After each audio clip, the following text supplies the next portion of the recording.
आज पूरे 1 साल के बाद मैं तुम्हारे करीब आ रहा हूँ और तुम कह रही हो कि तुम्हें डेट आ चुकी है। आखिर तुम कब तक इस तरीके के बहाने बनाती रहोगी?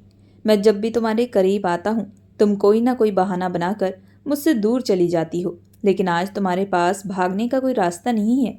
चुपचाप तुम अपने आप को मेरे हवाले कर दो, नहीं तो मेरी ये मोहब्बत कब जुनून में बदल जाएगी तुम्हें भी मालूम नहीं पड़ेगा, और फिर मैं तुम्हारे साथ ऐसा सलूक करूँगा जो ज़िंदगी में मैंने कभी सोचा भी ना होगा। ये कहते हुए मिस्टर कबीर सक्सेना अपनी 19 साल की कमसिन बीवी की तरफ कदम बढ़ा रहा था, जो किसी खौफ की तरह डर के मारे दीवार के साथ जा चिपकी थी। तभी एक झटके से कबीर मुस्कान का हाथ पकड़कर उसे अपने बेहद करीब कर लेता है। तुम समझती क्यों नहीं, तुम्हारे करीब आने के लिए मैं पिछले 1 साल से तड़प रहा हूँ। ये कहते हुए कबीर मुस्कान के चेहरे पर अपनी उंगलियां चलाने लगता है। देखिए, मैं सच कह रही हूँ, मेरी तबीयत ठीक नहीं लग रही। ये कहते हुए मुस्कान की आंखों से लगातार आंसू बह रहे थे। मुस्कान की कमर पर कबीर पकड़ मजबूत करते हुए उसे अपने बेहद करीब कर लेता है। तुमसे मोहब्बत करता हूँ, इसी वजह से तुमसे शादी की, लेकिन शादी के 1 साल भी तुमने कभी भी अपना फर्ज नहीं निभाया। तुमने कभी भी मुझे अपने करीब नहीं आने दिया। हमेशा कोई ना कोई बहाना बनाती हो, मुझसे दूर रहती हो। मैं तुम्हारे ये सारे बहाने अच्छे से समझ सकता हूँ, लेकिन अब बहुत हो चुका है। अगर आज तुमने मुझे मेरा हक ना दिया तो फिर सारी जिंदगी तुम पछताओगी। कबीर के मुंह से ये सारे अल्फाज सुनते ही कान आंखों में आंसू लिए, आप मुझसे मोहब्बत करते हैं या फिर मेरे जिस्म से, जो आप इस कदर की बात कर रहे हैं? मुस्कान के शब्द सुनते ही कबीर के गुस्से का तापमान बढ़ जाता है। उसके बालों को पकड़कर अपने होठों के करीब कर लेता है और बेहद खतरनाक वॉइस में, अगर मुझे इतनी ही जिस्म की भूख होती तो कब का बाहर किसी और लड़की के साथ कुछ कर सकता था। आज की तारीख पर पैसे से सब कुछ मिल जाता है, लेकिन नहीं। ये कहते हुए वो उसे झंझोड़ता हुआ बिस्तर पर पटकता है। लेकिन तुम आज तक नहीं समझ पाई कि मैं तुमसे मोहब्बत करता हूँ, इसी वजह से तुम्हारे करीब आने के लिए तड़प रहा हूँ। अगर मैं चाहूँ तो 1 सेकंड से तुम्हारी इज्जत को तार तार कर सकता हूँ, और तब भी जाकर तुम कुछ नहीं कर पाओगी। ये कहते हुए कबीर की आंखें बेहद सर्द हो चुकी थी। मुस्कान ने जो बात कही थी उससे कबीर के दिल को बहुत ठेस पहुंची थी। उसे बिल्कुल उम्मीद नहीं थी कि मुस्कान उससे इस तरीके की बात करेगी। वह मुस्कान से बेइंतहा प्यार करता था। तभी वह हाथों की मुट्ठी बनाते हुए, अगर मुझे तुम्हारे इस रवैये के बारे में पहले पता चलता तो मैं हिंदुस्तान वापस ना आता, विदेश में किसी और लड़की के साथ शादी करके वहीं सेटल हो जाता। लेकिन अब मुझे तुम्हारी ये हरकत बिल्कुल बर्दाश्त नहीं होती। मैं भी एक मर्द हूँ, इसी वजह से अब मैं तुमसे दूर रहूंगा, कभी भी तुम्हारे करीब नहीं आऊँगा।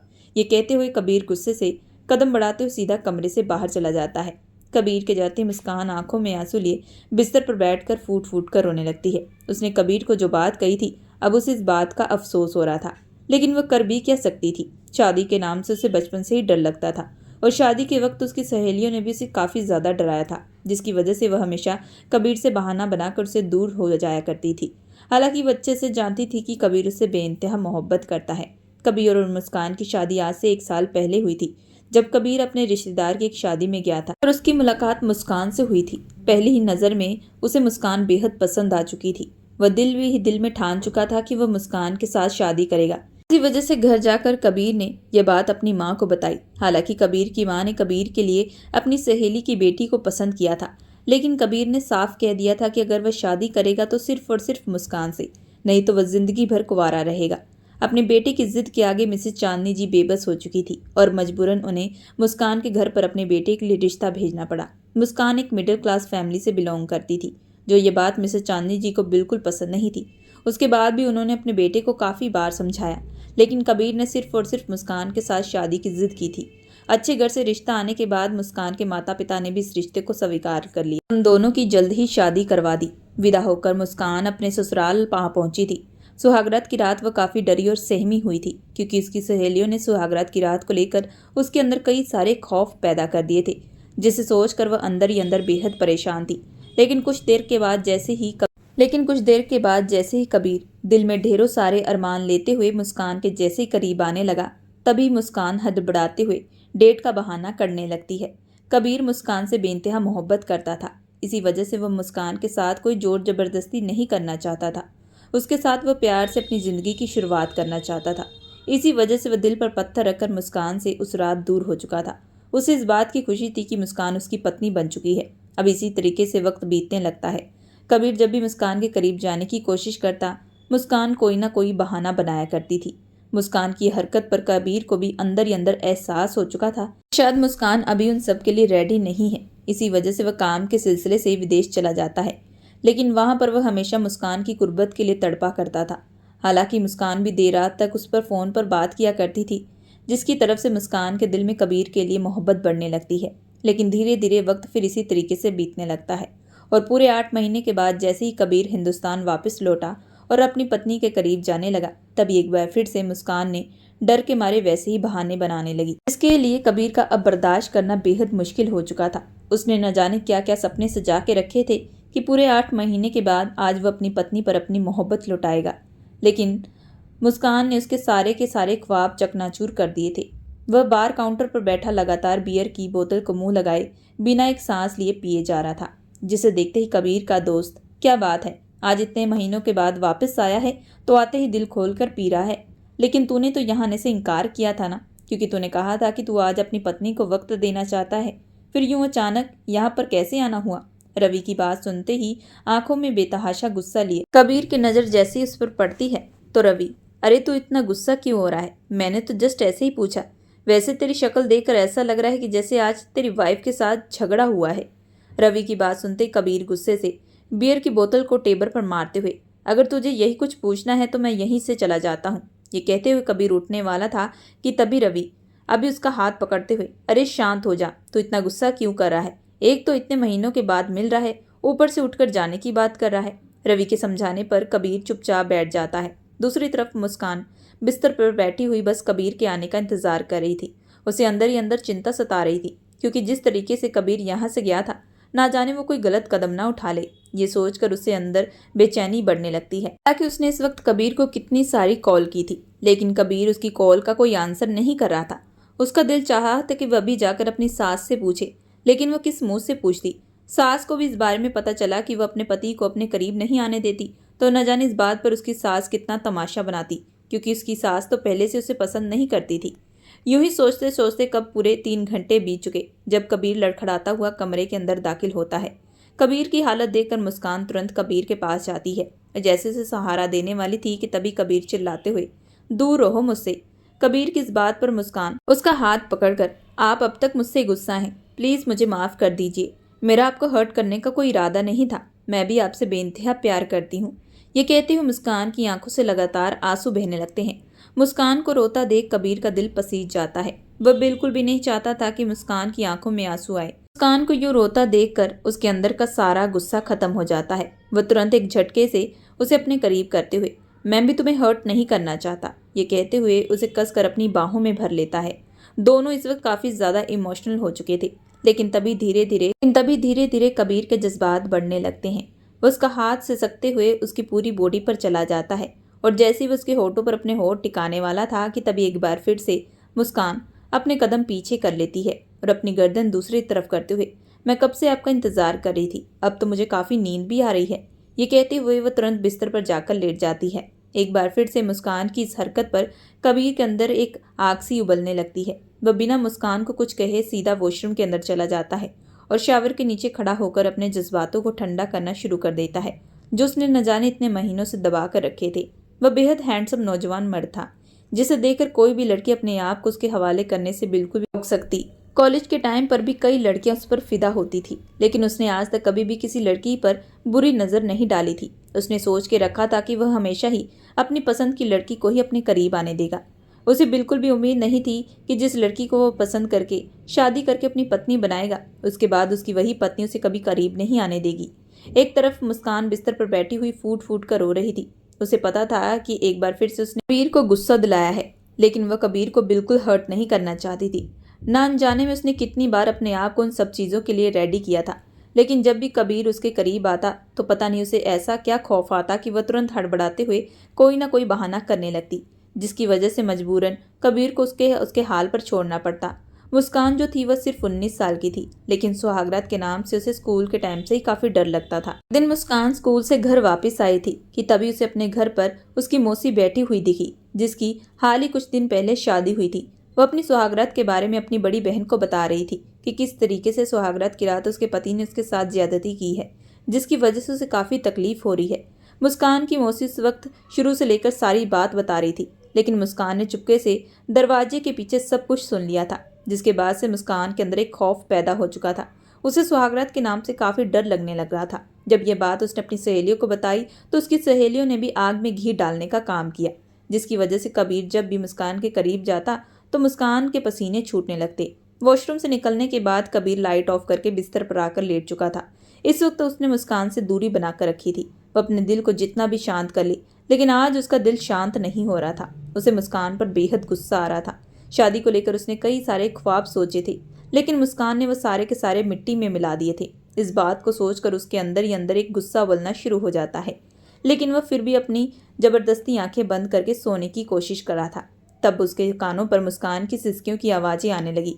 वह बिना मुस्कान को देखे, अब तुम मुझे इस कमरे में भी सोने दोगी या फिर मैं इस कमरे से चला जाऊं? कबीर की आवाज़ सुनते ही मुस्कान धीमी सी आवाज़ में, मुझे माफ़ कर दीजिए। लेकिन कबीर मुस्कान की बिना कोई बात का जवाब दिए आंखें बंद कर लेता है। धीरे धीरे कब वह गहरी नींद में चला जाता उसे भी कुछ मालूम नहीं। सूरज की पहली किरण जब खिड़की से उसकी आंखों पर पड़ती है तो वह परेशान होता हुआ जैसे ही करवट लेता है तो उसके सामने उसकी कमसिन बीवी लेटी हुई थी, जो सोते हुए बेहद मासूम लग रही थी, जिसे देखकर कबीर का सारा गुस्सा खत्म हो चुका था। इस वक्त मुस्कान का हाथ नींद में कबीर के ऊपर था, जिसे देखते उसके दिल के अंदर के जज्बात फिर से उठने लगे थे। वह धीरे से अपने होठ जैसे ही मुस्कान के होठ के करीब करने लगा, तभी मुस्कान एक बार फिर से हड़बड़ाते हुए कबीर से दूर चली जाती है। एक बार फिर से मुस्कान की इस हरकत पर कबीर को बेइंतहा गुस्सा आता है। इतना कुछ होने के बाद भी उसे लगा था कि शायद अब मुस्कान उसे अपने करीब आने देगी, लेकिन शायद वह गलत था। यही सोचकर वह बिस्तर की चादर को दूसरी तरफ फेंकते हुए सीधा वॉशरूम के अंदर चला जाता है। करीब 1 घंटे के बाद कबीर अपनी शर्ट के बटन बंद करते हुए शीशे में अपने आप को देख रहा था कि तभी पीछे से मुस्कान उसकी पीठ पर अपनी पकड़ मजबूत कर लेती है और बेहद धीमे लहजे में, आई एम सॉरी, मुझे पता है कि मैं एक अच्छी पत्नी बिल्कुल नहीं हूँ। शादी के बाद भी मैंने कभी आपको कोई खुशी नहीं दी। ये कहते हुए इसकी आंख से कतरा आंसू बह जाता है, जिसे देखते ही एक बार फिर से कबीर अपने गुस्से को काबू करता हुआ, मुझे अभी ऑफिस के लिए निकलना पड़ेगा, ये कहते हुए जैसे ही वह अपने कदम आगे की तरफ बढ़ाने वाला था कि तभी मुस्कान फूट फूट कर रोने लगती है। मुस्कान की इस हरकत पर कबीर एक लंबी सांस छोड़ते हुए, अब तुम्हें हुआ क्या है? अब किस बात का शौक मना रही हो? तुम्हें जो चाहिए था वह तुम्हें मिल चुका है। अब मैं तुम्हारे करीब नहीं आ रहा, तो फिर मुझे भी जाने दो। कबीर की इस बात पर मुस्कान उसके करीब जाकर, क्योंकि मुझे आपकी ये बेरुखी बिल्कुल बर्दाश्त नहीं हो रही, आप मुझसे बात नहीं कर रहे, ये कहते हुए उसकी नाक हल्की लाल हो चुकी थी। एक तो गलती तुम्हारी है, ऊपर से तुम रो रो कर ऐसे दिखा रही हो कि जैसे मैं तुम्हें कोई सजा दे रहा हूँ। तभी मुस्कान सीधा कबीर के गले लग जाती है। मुझे पता है कि आप मुझसे नाराज़ हैं क्योंकि मैंने आपको हर्ट किया है। मुस्कान की इस बात पर कबीर उसे अपने से दूर करते हुए, अगर मैं तुमसे नाराज़ भी रहूं तो तुम्हें क्या फ़र्क पड़ता है? कबीर ने यही कहा था कि मुस्कान की आंखों से फिर से लगातार आंसू बहते हैं, जिसे देखते ही उसे अंदर ही अंदर अब अफसोस होने लगता है कि उसने ये बात उससे क्यों कही। वह एक लंबी सांस छोड़ते हुए, अच्छा बाबा, मैं मजाक कर रहा था, मैं तुमसे नाराज़ नहीं हूँ, ये कहते हुए उसके माथे को हल्का सा चूमता है। जाकर मेरे नाश्ते का इंतज़ाम करोगी या मैं भूखे पेट ऑफिस के लिए निकल जाऊँ? अभी मैं आपके लिए फटाफट नाश्ता लगाती हूँ, ये कहते हुए तुरंत कमरे से बाहर चली जाती है। मुस्कान के जाते ही कबीर एक गहरी सांस छोड़ता है। मुस्कान से इतनी मोहब्बत करता था कि वह ज़्यादा देर तक उससे नाराज़ भी नहीं रह सकता था। इसी वजह से वह अपने कॉलर के बटन को ठीक करता हुआ फाइल लेकर सीधा कमरे से बाहर चला जाता है। जैसे उसकी निगाह डाइनिंग टेबल पर पड़ती है, जहाँ पर मुस्कान फटाफट नाश्ते का इंतज़ाम कर रही थी। अपने बेटे को आता देख मिसेस चांदनी जी उसे टेबल पर बैठने का इशारा करती है। आज इतने महीनों के बाद सब लोग मिलकर नाश्ता करने वाले थे। इस बारे में मिसेस चांदनी जी बेहद खुश थी। वह अपने बेटे का उतरा हुआ चेहरा देखकर, क्या बात है, लगता है कल रात को तुम सोए नहीं, तुम्हारा चेहरा को इतना उतरा हुआ है। चांदनी जी ने यही कहा था कि तभी कबीर अपने चेहरे पर झूठी मुस्कुराहट लिए, नहीं माँ, ऐसी बात नहीं है, शायद आपको गलतफहमी हुई है। ये कहते हुए वह तुरंत, माँ आप ये सब छोड़े, मुझे जल्दी से अपने हाथ के पराठे दीजिए, मैं पिछले 8 महीने से इसे काफ़ी ज़्यादा मिस किया हूँ।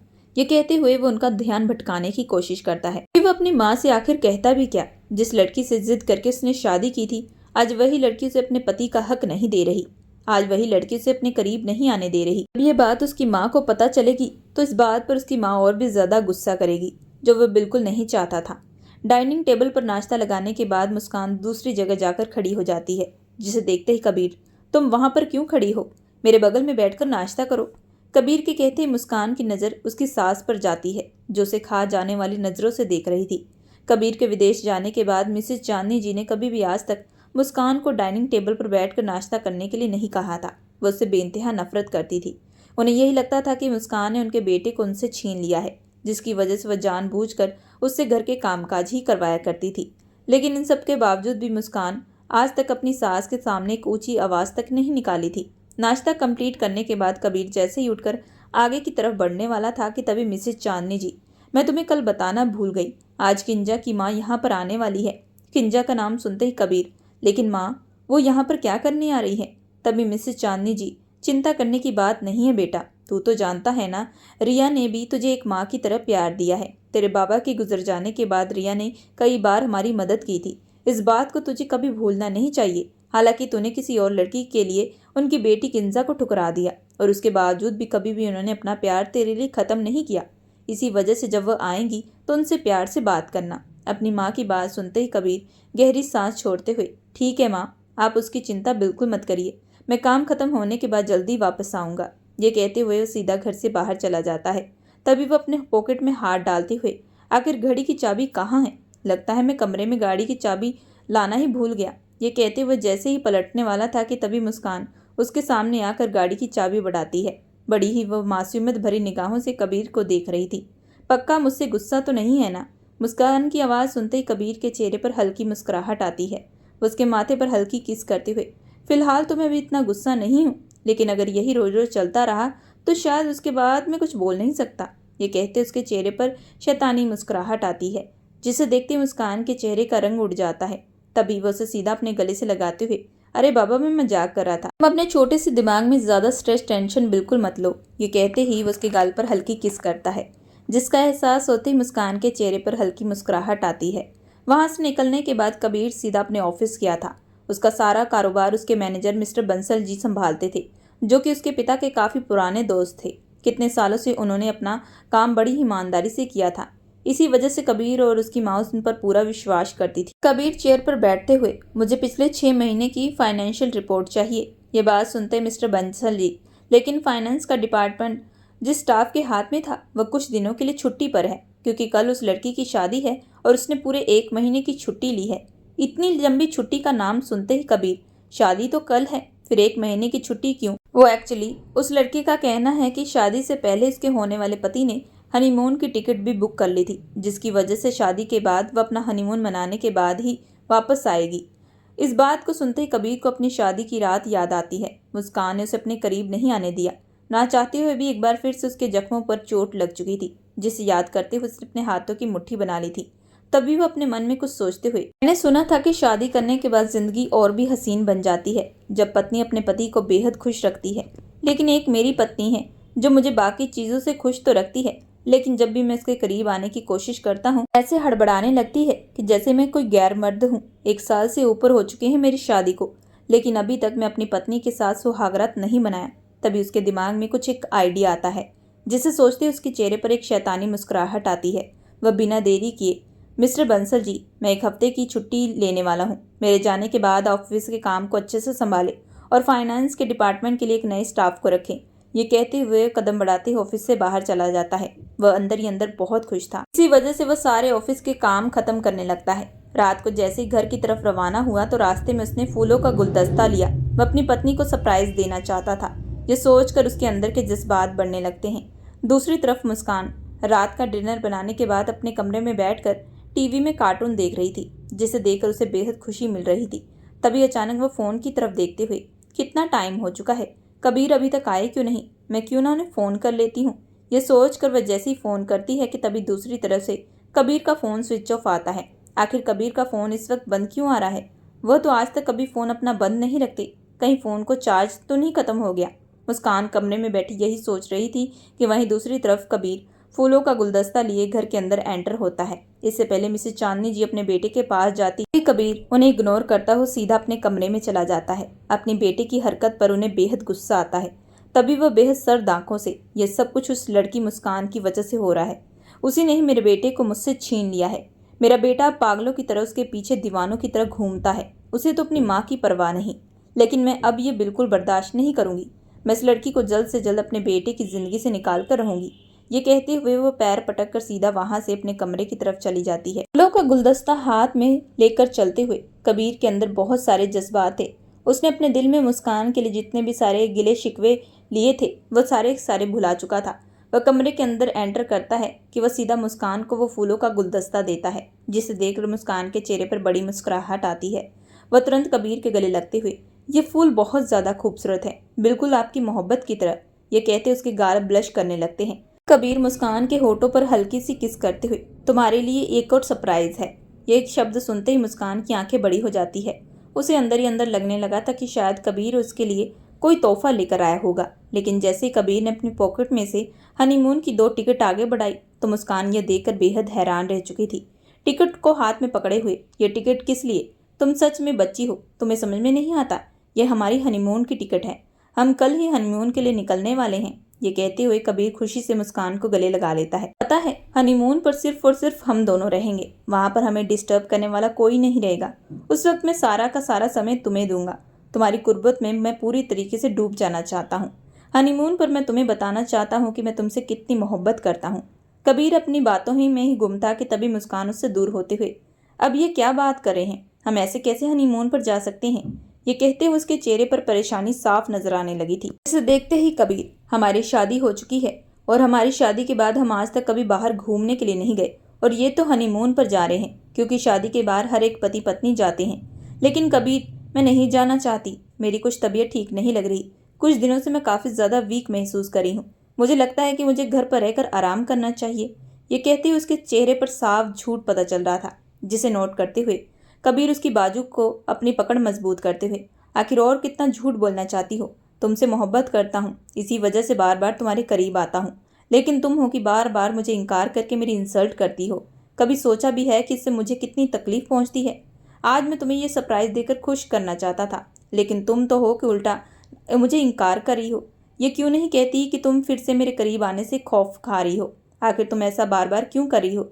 तुम्हारा पति हूँ, कोई गैर मर्द नहीं, जिसके करीब जाते ही तुम इतना झटपटाने लगती हो। इसी वजह से समझो, हनीमून पर हम लोग अकेले जाएंगे। देखना, वहां जाकर धीरे धीरे तुम्हारा जो भी डर होगा वह सारा का सारा खुद ब खुद खत्म हो जाएगा। तुम खुद कहोगी कि मैं बार बार तुम पर अपनी शिद्दतें लुटाऊं।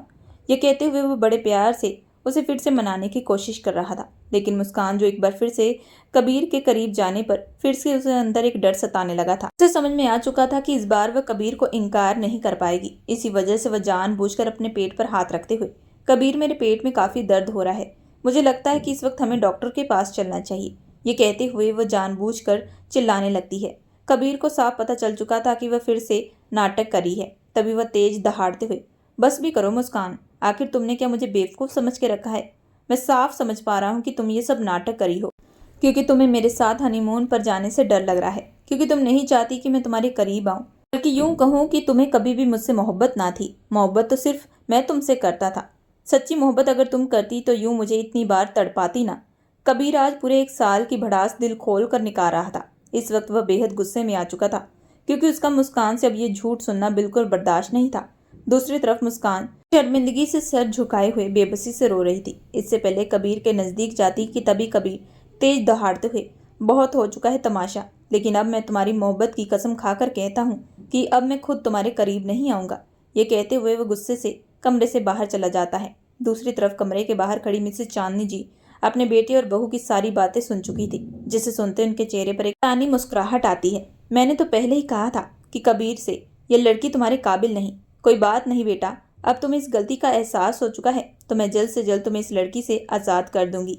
ये कहते हुए वह कदम बढ़ाते हुए वहां से बाहर चली जाती है। मुस्कान बिस्तर की चादर को मुट्ठी में भरते हुए, आप यकीन माने कबीर, मैं सच में आपको कोई तकलीफ नहीं देना चाहती। मैं भी आपसे मोहब्बत करती हूँ, लेकिन ये जो डर है मेरे दिल और दिमाग से निकलता नहीं। मैं चाह कर भी जितनी भी कोशिश कर लूँ, मुझे पता है कि मैं एक अच्छी पत्नी बिल्कुल भी नहीं बन पा रही। ये कहते हुए वह फूट फूट कर रोने लगती है। उसके पास आज रोने के अलावा कोई रास्ता नहीं था, क्योंकि गलती उसकी की थी। कबीर तो बस अपनी पत्नी से उसका हक मांग रहा था, जो हर एक पति का होता है, अपनी पत्नी से। दूसरी तरफ कबीर स्टडी रूम में बैठकर लगातार सिगरेट पर सिगरेट फूंक रहा था। इस वक्त उसे बेनतहाशा गुस्सा आ रहा था। जाने कितनी बार उसने कोशिश की थी कि वह मुस्कान के करीब जाए और उस पर अपना हक जताए, लेकिन बार बार मुस्कान उसे अपने करीब आने से रोक देती थी। ये सोचकर उसका सर अब फटा जा रहा था। वह गुस्से से चेयर उठाकर दूसरी तरफ पटकता है। शादी को लेकर उसने कई सारे ख्वाब देखे थे, लेकिन वह सारे के सारे पानी में मिल चुके थे। अगली सुबह मुस्कान की जैसी आंख खुलती है कि तभी उसकी नज़र सामने खड़े कबीर पर जाती है, जो आईने के सामने खड़ा अपने बालों को सेट कर रहा था। जिसे देखते ही मुस्कान धीरे से कबीर के पास जैसे ही बढ़ने वाली थी कि तभी कबीर, जहाँ हो वहीं रुक जाओ, मेरे करीब मत आना। कबीर के अल्फाज सुनते ही मुस्कान आंखों में आंसू लिए, क्या आप मुझसे अब भी नाराज़ हैं? लेकिन मैं सच कह रही हूँ, मैं आपको नाराज़ नहीं करना चाहती, मुझे थोड़ा वक्त चाहिए। मुस्कान इसके आगे कुछ कहती कि तभी कबीर बात को काटते हुए, देखो मैं कल रात को जो कहा था वो कह चुका हूँ, अब मुझे और परेशान मत करना। ऑफिस के बहुत सारे काम हैं इसलिए मुझे निकलना है। मुस्कान कबीर को रोकने की कोशिश करती है, लेकिन कबीर बिना मुस्कान की परवाह किए कमरे से बाहर चला जाता है। आज पहली बार कबीर ने मुस्कान को पलट कर भी ना देखा था। कबीर जैसे ही कदम बढ़ाते हॉल की तरफ बढ़ने वाला था कि तभी मिसेस चांदनी जी, कबीर बेटा कहाँ जा रहे हो? ये देखो तुम्हारी आंटी रिया आई है तुमसे मिलने के लिए। माँ की बात सुनते कबीर अपने गुस्से को शांत करता हुआ रिया जी की तरफ चला जाता है, जहाँ पर रिया जी के पास उनकी बेटी किंजा बैठी हुई थी। तभी कबीर उनसे हालचाल पूछता है और तभी उन्हें बातों बातों में पता चलता है कि रिया के डैड का कारोबार डाउन हो चुका है, जिसकी वजह से पैसों की उन्हें काफ़ी दिक्कत आन पड़ी है। तभी मिसेस चांदनी जी, बेटा तुम एक काम क्यों नहीं करते? किंजा इतनी पढ़ी लिखी है, तुम उसे अपनी कंपनी में कोई नौकरी क्यों नहीं दिलवा देते? तुम्हारे पास रहकर वह काम करेगी तो महफूज रहेगी। आज के ज़माने में जवान बेटी को किसी कंपनी में नौकरी करने के लिए भेजना यह बहुत ही मुश्किल वाली बात होती है, क्योंकि न जाने लोगों की नीयत कैसी होगी, किसी को कुछ मालूम नहीं। अपनी माँ के कहने पर कबीर, ठीक है माँ, आप चिंता मत करिए, मैं मिस्टर बंसल जी को कह देता हूँ कि वह कल से किंजा को ऑफिस के कामकाज के बारे में समझा दे। ये कहते हुए कबीर जैसे उठने वाला था कि तभी किंजा, जब मैं यहाँ पर आ ही चुकी हूँ तो मैं आज से ही आपके साथ ऑफिस के लिए चली जाती हूँ, भला मैं घर बैठकर करूंगी भी क्या? किंजा की बात पर मिसेस चांदनी जी, हाँ कबीर बेटा, किंजा सही कह रही है, तुम इसे अपने साथ ऑफिस ले जाओ। अपनी माँ की बात पर कबीर उसे अपने साथ चलने के लिए कहता है, जिसे सुनते ही किंजा के चेहरे पर बड़ी मुस्कुराहट आती है। दूसरी तरफ सीढ़ियों पर खड़ी मुस्कान ये सारा नज़ारा देख रही थी। ऑफिस पहुंचते ही कबीर ऑफिस के कामकाज के बारे में किंजा को समझाने लगता है। किंजा भी बहाने बहाने से कबीर के करीब जाने लगती है, जिस बारे में कबीर को बिल्कुल एहसास नहीं होता। अब सारा दिन यूं ही बीत जाता है। कबीर और किंजा ऑफिस के कामकाज में बिजी थे कि वहीं दूसरी तरफ मुस्कान, उसे अंदर ही अंदर एक बेचैनी सताने लगती है। वह बिना देरी किए कबीर को फ़ोन करती है, लेकिन तभी कबीर उसका फ़ोन कट कर देता है। तो देखते ही मुस्कान, कोई बात नहीं, मैं रात को इन्हें मना लूंगी, ये सोचते हुए वह किचन की तरफ चली जाती है। मुस्कान को लगा था कि वह हर बार की तरह कबीर को मना लेगी, क्योंकि कबीर उससे बेइंतहा प्यार करता था। इसी बात का मुस्कान फ़ायदा उठा रही थी, लेकिन शायद अब यह उसकी गलतफहमी थी। रात को कबीर का इंतजार करते करते कब उसकी आंख लग चुकी थी उसे मालूम नहीं, जब उसे किंजा और कबीर के हंसने की आवाज़ आने लगी। दोनों खिलखिलाते हुए घर के अंदर दाखिल हो रहे थे, जिसे देखते ही मुस्कान कबीर के पास जाती है। आप बैठे, मैं तुरंत खाना लगाती हूँ। यह बात सुनते कबीर, कोई ज़रूरत नहीं है, मैं बाहर से खाना खा कर आया हूँ। ये कहते हुए मुस्कान को इग्नोर करता हुआ सीधा कमरे की तरफ चला जाता है। दूसरी तरफ किंजा, सारा माहौल देखकर उसके चेहरे पर एक शैतानी मुस्कुराहट आती है। तभी वह मुस्कान के बेहद करीब आकर, तुम कबीर के लिए बिल्कुल भी लायक नहीं हो, ये कहते हुए वह वहाँ से चली जाती है। लेकिन इस वक्त मुस्कान पर किंजा की बातों का कोई असर नहीं था। वह सिर्फ और सिर्फ कबीर की चिंता सता रही थी, जो सुबह से उसे इग्नोर कर रहा था, जिसे देखकर उसकी आंखें नम हो चुकी थी। जैसे वह कमरे के अंदर दाखिल होती है तो देखती है कि कबीर पिल्लो लेकर सोफे पर जाकर लेट चुका था, जिसे देखते ही मुस्कान, ये आप क्या कर रहे हैं? चलिए उठिए, बिस्तर पर चलकर सोइए, ये कहते हुए उसका हाथ पकड़ लेती है। लेकिन कबीर अपना हाथ छुड़ाते हुए, आज से मैं यहीं पर सोऊंगा और अगर तुमने मुझे ज़्यादा परेशान किया तो मैं इसी वक्त इस कमरे से चला जाऊंगा। ये कहती हुए उसकी आंखें बेहद सर्द हो चुकी थी, जिसका एहसास होते मुस्कान चुपचाप बिस्तर पर जाकर बैठ जाती है। उसे अब कबीर की ये बेरुखी बिल्कुल भी बर्दाश्त नहीं हो रही थी। दूसरी तरफ मिसेस चांदनी जी, किंजा आपस में बात करते हुए, इसी तरह कबीर के नज़दीक जाओ, मैं चाहती हूँ कि उस मुस्कान को मैं कबीर की ज़िंदगी से दूर कर दूँ और उसके बाद तुम्हारी और कबीर की शादी करवाऊँ। और अब तो मेरे बेटे को भी एहसास हो चुका है कि उसने मुस्कान के साथ शादी करके कितनी बड़ी गलती की है। ये बात सुनते ही किंजा, आंटी अब चिंता बिल्कुल मत करिए, अब मैं यहाँ पर आ चुकी हूँ तो कबीर को अपना बनाकर रहूँगी। ये कहते उसके चेहरे पर एक तिरछी मुस्कुराहट आती है। उस दिन के बाद से किंजा कबीर के साथ एक ही ऑफिस में काम करने लगती है। दोनों की धीरे धीरे अब दोस्ती भी बढ़ने लगती है। कबीर किंजा के साथ देर रात तक घर वापस आया करता है। धीरे धीरे उसने मुस्कान के साथ बातचीत करना भी बंद कर दिया था। हालांकि इन दोनों के बीच में सिर्फ थोड़ी बहुती बातचीत हुआ करती थी। मुस्कान को भी समझ में आ चुका था कि अब उसका पति उससे दूर जा रहा है, जिसका एहसास होते ही वह फूट फूट कर रोने लगती है। इन 1 सालों में कबीर उससे बेइंतहा प्यार करता था। हालांकि उसने कई बार कबीर का दिल भी दुखाया था, लेकिन उन सब के बावजूद भी कबीर उससे बेइंतहा प्यार करता था। उसके प्यार में कभी भी कमी नहीं आई थी। लेकिन अब कबीर का प्यार कम हो चुका था। जिसका एहसास होते ही मुस्कान के अंदर अंदर दिल तड़पने लगता है। एक दिन मुस्कान की दोस्त उससे मिलने के लिए उसके ससुराल आती है कि तभी उसकी नज़र उसके पति कबीर और किंजा पर जाती है, जो डाइनिंग टेबल पर बैठे हुए एक दूसरे के साथ हंस हंस कर बात कर रहे थे, जिसे देखते ही मुस्कान का दिल तो अंदर ही अंदर तड़पने लगता है। वह अपनी सहेली प्रीति को लेकर अपने साथ कमरे में चली जाती है। कमरे में जाती ही प्रीति, अरे ये लड़की कौन है जो कबीर के साथ बैठकर बात करी है? मुस्कान उसे किंजा के बारे में बताती है, जिसे सुनते ही प्रीति, इन दोनों को देखकर तो ऐसा लग रहा है कि जैसे कबीर की पत्नी तू नहीं बल्कि वो किंजा है। तूने देखा नहीं नाश्ते की टेबल पर वह कैसे उसे नाश्ता परोस रही थी? देख मुस्कान, मुझे उस लड़की के लक्षण ठीक नहीं लग रहे। ऐसा ही चलता रहा तो शायद अपने पति को खो सकती है। ये बात सुनते ही मुस्कान चेहरा लटकाते हुए, मुझे लगता क्या, मैं अपने पति को खो ही चुकी हूँ, मेरे पास अब कुछ बचा नहीं। ये कहते उसकी आंख से कतरा आंसू बह जाता है, जिसे सुनते ही प्रीति, आखिर तू कहना क्या चाहती है? मुस्कान बिना देरी किए अपने और कबीर के बीच में जो कुछ हुआ था वह सब कुछ बता देती है, जिसे सुनते ही प्रीति, तूने तो बहुत बड़ी गलती की है। शादी के बाद एक पति का हक होता है अपनी पत्नी से। अगर एक पत्नी अपने पति को की ज़रूरतों को पूरा नहीं कर पाती तो पति फिर बाहर भटकता है, दूसरी औरतों के साथ अपने चक्कर चलाता है, और जब इसका एहसास पत्नी को होता है तब तक बहुत देर हो जाती है। लेकिन तेरे मैटर में अभी देर नहीं हुई, अभी भी वक्त है, अपने पति को अपने पास कर ले, नहीं तो वह किंजा तुझसे तेरे पति को दूर कर देगी। मुस्कान रोते हुए, मैं क्या करूं प्रीति, जब भी कबीर मेरे करीब आते हैं तो मेरे पसीने छूटने लगते हैं, डर के मारे मैं उनसे दूर हो जाती हूँ और कोई ना कोई बहाना करती हूँ। ये कहते हुए मुस्कान फूट फूट कर रोती है। तभी प्रीति अपने पर्स में से गोली निकालते हुए, ये दवा दे रही हूँ, इसे कबीर के करीब जाने से पहले दूध में मिलाकर पी लेना, और उसके बाद देखना तू खुद कबीर के करीब जाने के लिए तरसेगी। पता भी नहीं चलेगा कि कब तूने कबीर को सारे वह हक दे दिए जिससे तू इतनी वक्त से डरती आई है। प्रीति उसे समझाकर वहां से चली जाती है, लेकिन जैसे ही मुस्कान कबीर के नज़दीक जाने वाली थी कि तभी किंजा मिसेस चांदनी जी की तरफ देखते हुए, आंटी जी कल मैं और कबीर एक लॉन्ग ट्रिप पर जाने वाले हैं, इसी वजह से आज हम शॉपिंग के लिए बाहर जा रहे हैं। यह बात सुनते मिसेस चांदनी जी बेहद खुश थी। वह जो चाहती थी अब वही हो रहा था। दूसरी तरफ मुस्कान का यह देखना बिल्कुल भी गवारा ना था।